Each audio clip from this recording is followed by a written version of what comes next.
This passage will answer questions 10 through 14. Who comes to mind when you think of the first computer programmer?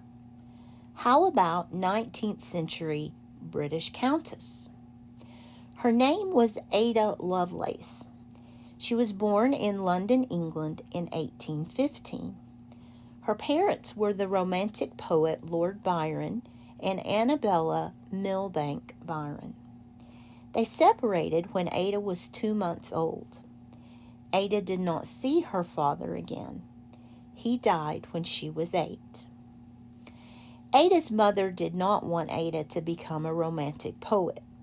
Lord Byron had been moody and sometimes violent.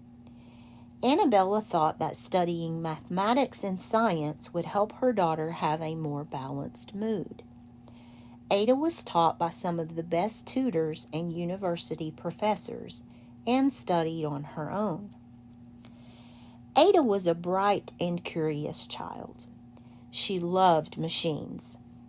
At the age of 12, she designed a flying machine powered by steam. By studying birds, she figured out how big the wings needed to be. She also determined where the engine should be located. In 1832, Ada met the mathematician and inventor Charles Babbage. She was 17 and he was 42.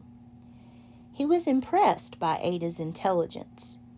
He was working on plans for a machine that would calculate large numbers. It was called the difference engine. Babbage shared his plans with Ada. He wanted her to do the complicated math calculations that were needed to make the machine. In 1842, Babbage gave a lecture about another machine, his analytical engine. An engineer in the audience published an article on the analytical engine in French. Babbage asked Lovelace to translate the article into English. He was thrilled with her translation and asked her to add her own notes.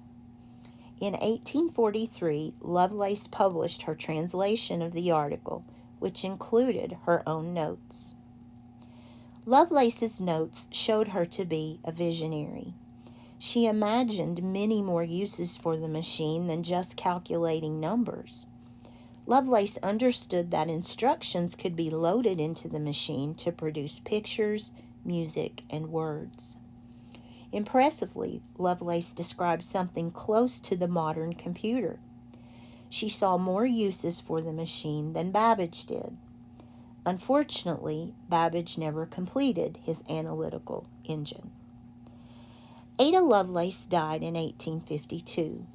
More than 100 years after her death, the U.S. Department of Defense named a computer programming language, Ada, in her honor.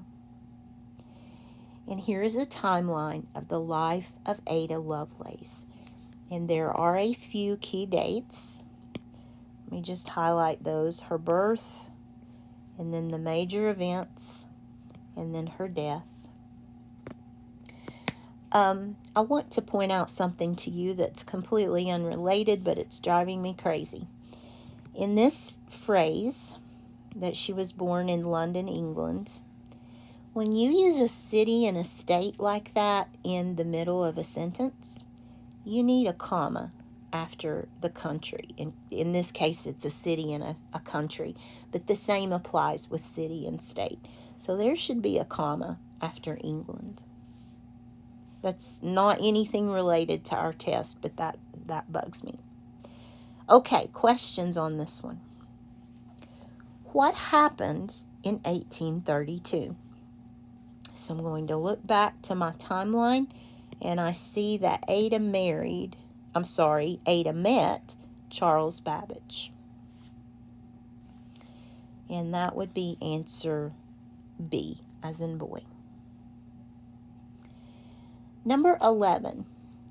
What can you infer or figure out about Ada Lovelace's parents, her mom and dad? They were proud of her work with Babbage. They both wanted Ada to study math. they had a difficult marriage, or they were interested in machines. Well, it talked about they separated. It also talked about her mother not wanting Ada to be like her father. So I'm going to infer that they had a difficult marriage. C. Read the sentence. Ada was a bright and curious child. What evidence does the author provide to support this point? Ada Lovelace had good tutors. Ada Lovelace's father was a poet. Ada Lovelace invented a modern computer. Or Ada Lovelace designed a flying machine. Now we're talking about when she was a child, not when she grew up. She designed a flying machine. I believe she was 12 years old. Is that what it said? Let's scan for, yes, at age 12, she designed a flying machine powered by steam. So as a child, she was bright and curious. Which of these best describes the author's point of view? How did the author feel about Ada? Ada Lovelace was a brilliant woman who was ahead of her time. Ada Lovelace should have been a romantic poet like her father. Modern programmers have not recognized Ada Lovelace's achievements. Ada Lovelace's achievements were not recognized by Babbage and other engineers. The author calls her a visionary and describes her as an impressive thinker. I think the author was trying to say that Ada was a brilliant woman who was ahead of her time. In those days, women did not do math and science, but she did, and she did it well. Which text structure does the writer use in this passage? Well, I call this sequence. But what's that other word that means sequence or time order? Chron is time, so chronological is time order or sequence. The author is telling us the story in the order that it occurred.